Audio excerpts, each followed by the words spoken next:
Tomorrow's self-awareness tips at work is going to be about being furloughed. Right. Now, this is something that we take really seriously.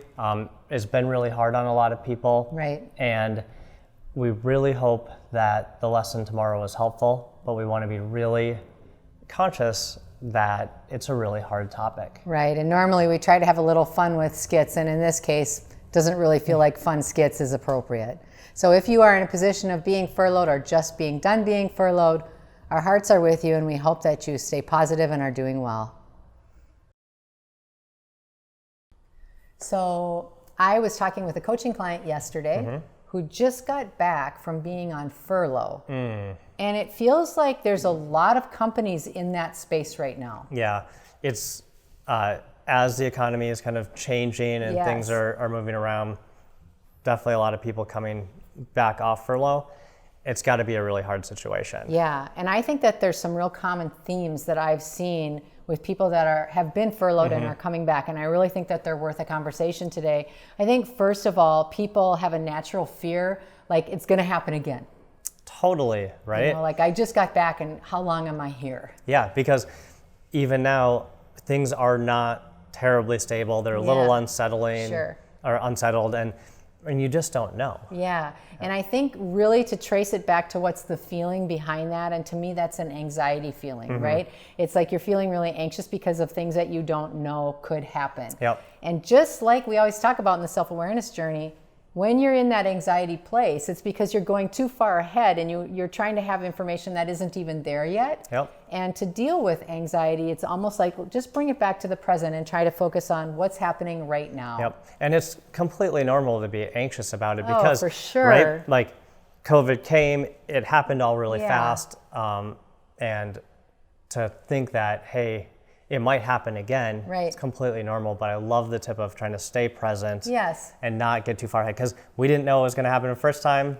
We don't know what's going to happen the next few months. We have no idea what's going to happen. Yep. I think another really common thing for people is being really embarrassed when they come back, because people who have been off for a while are suddenly thrown together with people who were not off and actually were really, really overworked. Yeah. And it creates sort of this like strange feeling of embarrassment. Like I feel embarrassed that I was the one that wasn't here. Right. Like, why was I picked? Was it my performance? What went into the decision to furlough me versus one of my coworkers? Yeah. You know, and that's really hard to think through. And the fact is that most of the furlough decisions aren't based on your performance at all. They are literally decided on a spreadsheet by a financial analysis, right? Unfortunately, that's just how businesses run those. Right. So, and I think it's a very natural thing to have really strong emotions about it, because it was you that was affected.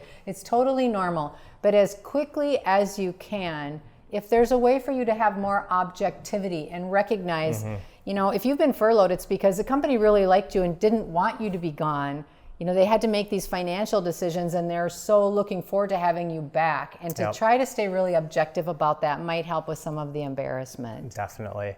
And then the last one is kind of like when you come back, not really feeling like you fit in anymore. Like, what's going on here? Like the mix of people's a little different. Roles might have changed a little bit. Yes. The pecking order of things and the communication flow is maybe a little different than you're used to. So that change is hard too. And I think that makes you feel off balance, or maybe like you aren't good here anymore, or what's the pecking order, where do I fit in, and all of those things. And I think, again, just recognizing that you have an opportunity here to almost think about this like a new role. You know, it's like show up, do your best work. The best way for you to feel good about what's going on around you is to feel good inside first. So how can you do that in your role to just be the best that you can be and focus on the things that you can control? Absolutely. So just as a quick recap, I think in this whole conversation about furloughs, it's really understanding your feelings and emotions first.